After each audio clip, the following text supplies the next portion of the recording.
Livro de Jonas, capítulo 4, a partir do versículo 1. Os irmãos encontraram? Amém? Amém.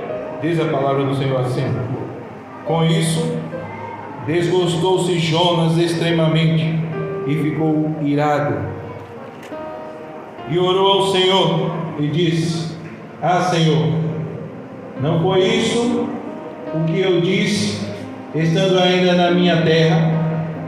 Por isso me adiantei, fugindo para trás, pois sabia que és Deus, clemente e misericordioso, e tardio em graça, e grande em benignidade, e que te arrependes do mal. Peço-te, pois, ó Senhor, tira a minha vida, porque melhor me é morrer do que viver. E disse o Senhor: é razoável essa tua ira? Então Jonas saiu da cidade e assentou-se ao oriente da mesma, e ali fez uma enramada e repousou debaixo dela à sombra, até ver o que iria acontecer à cidade. Quantos podem dizer amém? Amém. Deus aplique, pois, essa palavra bendita e preciosa aos nossos corações. O livro de Jonas é uma história bem conhecida dos irmãos. A história de Jonas é uma história bem conhecida dos irmãos, conhecida da igreja. Mas o que me chama a atenção, irmãos, nessa história é que o chamado de Jonas, por vezes, causa um espanto para os irmãos. Às vezes eu vejo os irmãos falando de Jonas e de uma maneira até áspera. Às vezes alguém diz assim: Jonas fujão. Ou algum irmão que às vezes está fugindo de alguma coisa, e eu já ouvi alguém usando essa expressão, Jonas fujão, né? Mas é interessante, irmãos, que não é só Jonas que teve problema com o seu chamado. Não só é Jonas. Se nós lermos, há muitos outros que tiveram problema com o seu chamado. Quem lembra de Jeremias? A Bíblia diz que o Senhor falou várias vezes a Jeremias, a tal ponto de depois o Senhor falar novamente e Jeremias corresponder à voz de Deus, ao chamado de Deus, dizendo: Senhor, eu não passo de uma criança. Mas a Bíblia diz que Deus não aceita a desculpa de Jeremias e diz para ele: olha, Jeremias, não digas eu sou uma criança, porque ainda antes de tu nascer, ainda no ventre da tua mãe, eu te escolhi e eu te constituí profeta entre as nações. Deus sabia quem era Jeremias, Deus conhecia a estrutura de Jeremias, e Deus não aceitou as desculpas de Jeremias, assim como também Deus não aceitou a desculpa de Jonas, porque Deus conhecia Jonas, e Deus, sendo um Deus soberano, ele fez com que a sua vontade se cumprisse. Mas o chamado de Jonas é um chamado verdadeiro, é um chamado real. Jonas é um servo de Deus, um missionário que saiu da sua terra para uma terra longínqua. Jonas é o primeiro missionário na história bíblica que sai da sua terra por ordem de Deus para uma terra violenta, uma terra perversa, uma terra onde aí a maldade chegou diante de Deus, e Jonas, ele mesmo desviando o caminho, mas depois ele chegou no alvo. Não era fácil para Jonas, não era fácil para Jeremias, não era fácil para Moisés. Moisés também recebeu um chamado da parte de Deus, e a Bíblia diz que a resposta do chamado de Moisés trouxe problemas para Deus. É isso mesmo, trouxe problemas para Deus. Se você abrir a sua Bíblia rapidamente aí no livro de Êxodo, no capítulo 3, a partir do versículo 10, você verá o chamado de Moisés, e como a resposta de Moisés trouxe prejuízo para Deus, para o povo de Deus, a forma que ele reagiu. Veja, versículo de número 10 do capítulo 3 de Êxodo, diz assim: vem agora, palavra do Senhor, vem agora, e eu te enviarei a Faraó para que tires o meu povo, os filhos de Israel, do Egito. Então disse Moisés a Deus: quem sou eu para ir a Faraó e tirar do Egito os filhos de Israel? Versículo 12, Deus diz assim: Deus lhe respondeu: eu serei contigo, e esse será o sinal sinal de que eu te enviei. Depois de haveres tirado o povo do Egito, servireis a Deus neste monte. Agora veja o que diz o versículo 13. Disse Moisés a Deus: eis que quando eu vier aos filhos de Israel e lhe disser: o Deus de vossos pais me enviou a vós outro, e eles me perguntarem: qual é o seu nome? Que lhe direis? É a primeira dificuldade que Moisés coloca. Resposta de Deus no versículo 14. Disse Deus a Moisés: eu sou o que sou. Disse mais: assim dirás aos filhos de Israel: eu sou, me enviou a vós outros. Deus resolve o primeiro problema de Moisés, porque Moisés coloca a primeira dificuldade dizendo: mas quem eu direi ao povo que me enviou? Para que eles creiam. E Deus diz: digam a ele: eu sou o que sou, estou te enviando. E sabe o que sou? O que sou, o que é? É eu quero, Moisés. É a minha vontade, Moisés, e não a tua circunstância. Não é o fato de tu seres um pastor de ovelha, não é o fato de tu não saber falar direito, é o fato de eu querer e ponto final. Era isso que Deus estava dizendo para Moisés. Mas isso não foi suficiente. Veja o que diz no versículo 4, no capítulo 4, no versículo 10. Ainda o que Moisés fala com o Senhor, porque Moisés resistiu. Deus dá 3 sinais a Moisés para que ele demonstrasse o povo, para que o povo cresça. E depois desses 3 sinais que Deus manda que Moisés faça, veja ainda qual é a resposta de Moisés no capítulo 4 e no versículo 10. Então disse Moisés ao Senhor: ah, Senhor, eu nunca fui eloquente, nem outrora, nem depois que falaste a teu servo, pois sou pesado de boca e pesado de língua. Versículo 11 diz: respondeu-lhe o Senhor: quem fez a boca do homem? Ou quem fez o mudo? Ou o surdo? Ou o que vê? Ou o cego? Não sou eu, o Senhor. Agora veja o que diz a resposta de Moisés no versículo 12. Ainda Deus falando: vai, pois agora, e eu serei com a tua boca e te ensinarei o que hás de falar. Deus está dizendo: problema resolvido, eu falarei por ti. Você pensa que foi suficiente? Veja a resposta de Moisés no versículo de número 14, versículo número 13. Ele disse, porém, respondeu: ah, Senhor, envia aquele a quem hás de enviar, menos a mim. Deus arrumou solução para todos os obstáculos de Moisés, mas a resposta de Moisés ao chamado de Deus foi: ah, Senhor, envia quem o Senhor tiver de enviar, menos a mim. Agora veja qual foi a resposta de Deus, a atitude de Deus. Veja como Deus reagiu. Versículo número 14 diz assim: então se acendeu a ira do Senhor contra Moisés e disse: não é Arão o levita, teu irmão? Eu sei que ele fala fluentemente, e eis que ele sai ao teu encontro, e vendo-te se alegrará em seu coração. Tu, pois, lhe falarás e lhe porás da boca as palavras. Eu serei com a tua boca e com a dele, e vos ensinarei o que deveis de fazer. Ele falará por ti ao povo, ele te será por boca, e tu lhe serás por Deus. Toma, pois, esse bordão na mão com o qual hás de fazer os sinais. Veja o que Deus está dizendo. A Bíblia diz que Deus tirou, e a ira de Deus levou com que Deus chamasse Arão para ser o porta-voz de Moisés. Mas, irmãos, isso foi fruto da reação de Moisés, do questionamento de Moisés com aquilo que foi o chamado. O chamado era para Moisés. Deus queria que Moisés falasse. Tem coisa que Deus quer que você fale, tem coisas que Deus quer que você faça, tem coisas que Deus quer te usar, mas às vezes eu e você está resistindo. Mas nesta hora Deus está dizendo que será contigo naquilo que Ele tem te chamado para fazer.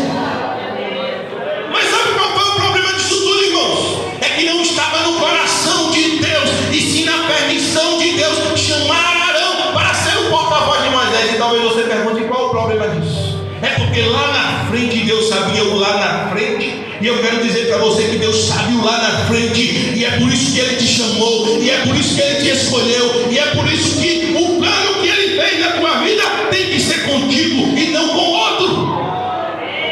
Sabe o que aconteceu lá na frente, irmãos? A Bíblia diz que Deus manda que Moisés suba ao monte para receber a lei, as tábuas, e Moisés sobe, e Moisés demora. Mas antes de Moisés subir, Moisés coloca alguém para cuidar do povo. E qual foi a pessoa mais próxima, mais adequada, a pessoa que mais deveria estar no comando do povo? O porta-voz, aquele mais próximo, aquele que andava junto.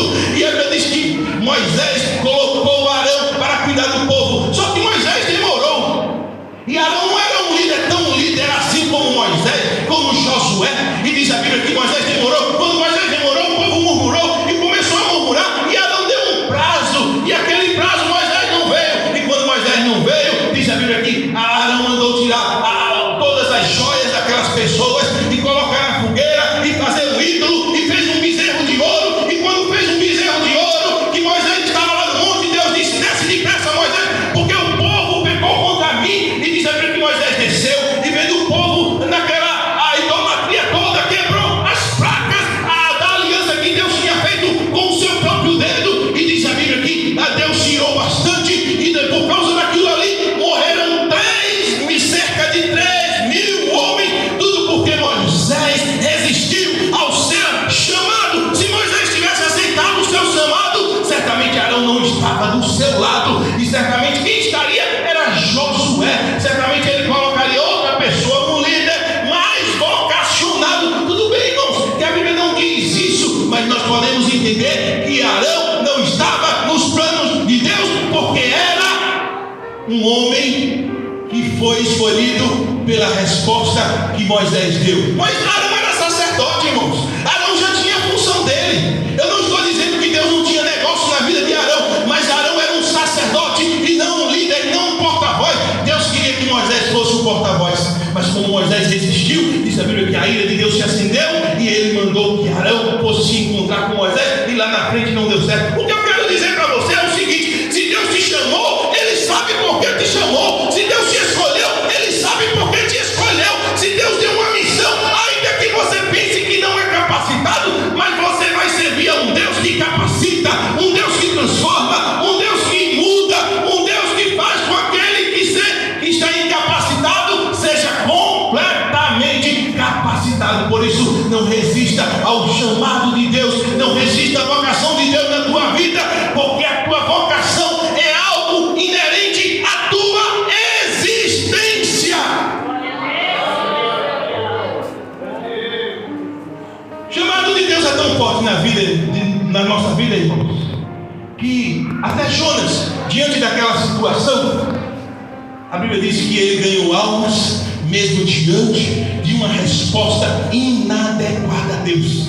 A Bíblia diz que Jonas fugiu para Tarsis, mas no meio do caminho, o que foi que aconteceu, irmãos? A Bíblia diz que Deus mandou uma grande tempestade sobre aquele mar, e aquele barco estava a ponto de naufragar. A tempestade foi grande, mas o interessante é que aqueles homens ali naquele navio começaram a se questionar por causa de quem estava vendo aquela situação. Veja como é o chamado na vida de um servo de Deus.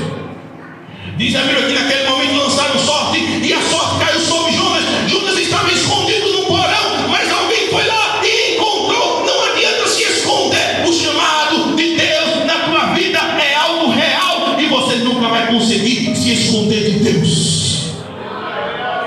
E Jonas foi achado. E diz a Bíblia que Jonas, quando foi achado, aquele capitão questionou Jonas, e Jonas subiu. E quando chegou lá, os homens questionaram Jonas, a sorte caiu sobre Jonas. E Jonas agora, mesmo chateado, mesmo fugindo, mesmo naquela situação, diz a Bíblia que ele começou a dizer: eu sou hebreu, eu sirvo ao Deus aqui manda em todas as coisas. E ele começou a falar de Deus, o Deus que ele sabe servia. E todo mundo ali naquele navio ficou amedrontado com o poder de Deus,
fazer a sua obra. Meus irmãos, nós precisamos aprender uma coisa: Deus não chama por capacidade. Deus não chama porque alguém trabalha muito, ou porque alguém trabalha pouco, ou porque alguém é preguiçoso, ou por causa disso, ou por causa daquilo. Deus chama por soberania. E talvez você pergunte, irmão Marcos, e se a pessoa for preguiçoso? Deus transforma em trabalhador. Talvez você diga, irmão Marcos, e se a pessoa não tiver fé? Deus acrescenta fé. Irmão Marcos, e se alguém for fraco, Deus fortalece o fraco. E se não tiver capacidade, Deus capacita. Você serve um Deus que é soberano e tem todos os recursos para que os seus planos e propósitos sejam cumpridos. Por isso, faça aquilo que Deus te chamou para fazer. Se Deus te chamou para louvar, louve. Se Deus te chamou para pregar, pregue. Se Deus te chamou para evangelizar, evangelize. Porque a chamada de Deus há de se cumprir na sua vida, e Deus irá confirmar a tua chamada. Ele irá cooperar contigo, porque foi Ele quem te chamou. E esse livro, irmãos, ao contrário do que nós pensamos, alguém até diz assim, para nós encerrarmos, as horas já se foram. Alguém até diz assim: o livro de Jonas é o livro que fala da história de um homem que desobedeceu a Deus e que foi engolido por um grande peixe. Eu digo para você, a história desse livro não é essa. A história desse livro é a história de um Deus soberano, que Ele manda o seu servo, que o seu servo desvia o caminho, mas Ele manda uma tempestade, ao qual Jonas pede que joguem ele dentro do mar, mas Deus manda um grande peixe. Mas depois Deus dá a segunda oportunidade a Jonas, e quando ele chega lá, chateado, triste, querendo morrer, Deus faz com que nasça uma planta do dia para a noite, e depois Deus manda um verme para acabar com a planta. O que é que eu estou querendo dizer para os irmãos? É que é a história de um Deus soberano que manda em todas as coisas. Ele manda na tempestade, Ele manda nos peixes, Ele manda nos vermes, Ele manda nas plantas, Ele manda em todas as coisas, e é poderoso e soberano para conduzir a vida do seu servo. Jonas desviou o caminho, mas Deus salvou ele da sua loucura. O livro de Jonas fala de um Deus misericordioso que salvou 120 mil pessoas, mas que também salvou um profeta que estava com um coração que não estava de acordo com a vontade de Deus. Talvez o mais salvo ali naquele dia não foi só aqueles 120 mil pessoas, mas foi Jonas também, porque Deus, através daquela chamada, Deus, através daquela missão, foi capaz de mostrar a sua graça, a sua misericórdia ao seu servo, salvando não somente o povo, mas salvando Jonas também. Você serve um Deus soberano que cuida de você e que é misericordioso. Por isso, nessa noite, saia daqui com uma convicção: a chamada que Deus tem na tua vida não é por acaso. A chamada que Deus tem contigo não é porque Deus errou, não é porque Deus se equivocou, não é porque Deus se precipitou. Deus não anda errando mão de cabeça de ninguém. Deus não errou a tua cabeça, Ele não colocou a mão na cabeça errada. Ele sabe por que te chamou, Ele sabe por que te escolheu, e os planos de Deus irão se cumprir na tua vida, porque o teu Deus é um Deus soberano. Ainda que você tenha que ir para o ventre de um peixe, ou seja, ainda que você tenha que passar por uma situação inusitada na sua vida, mas Deus vai cumprir o propósito que tem contigo, porque o propósito de Deus na tua vida é inerente à tua existência. Você não existe para que Deus faça um projeto para você. Deus fez um projeto e Ele entendeu que a pessoa que tinha que existir era você. Por isso, não saia daqui nessa noite sem entregar a sua vida a Jesus. Você não chegou aqui por acaso. Eu não sei se entrou alguém aqui que ainda não entregou sua vida a Jesus, mas que ouviu a mensagem e deseja entregar a sua vida a Jesus. Tem aqui nessa noite alguém que ainda não é evangélico? Levante uma de suas mãos para que nós possamos conhecer. Tem alguém que ainda não se converteu a Jesus? Tem ainda alguém aqui nessa noite que ainda não entregou sua vida a Jesus? Levante suas mãos para a gente conhecer. Todos são crentes? Levante a mão. Todos aí atrás também. Então glória a Deus. Que o Senhor continue abençoando a tua vida e cumpra a sua chamada. Ainda que você não entenda, ainda que você se julgue pequeno demais, ainda que você diga eu não tenho condições, mas Deus não te chamou porque você tem condições. Deus te chamou porque Ele te dá condições, porque Ele te fortalece, porque Ele te capacita. Deus não chama os capacitados, mas Deus chama os escolhidos e capacita aquele a quem chama. Saia daqui nessa noite com uma certeza em seu coração: aquilo que Deus te chamou para fazer é o motivo da tua existência, é inerente à tua existência.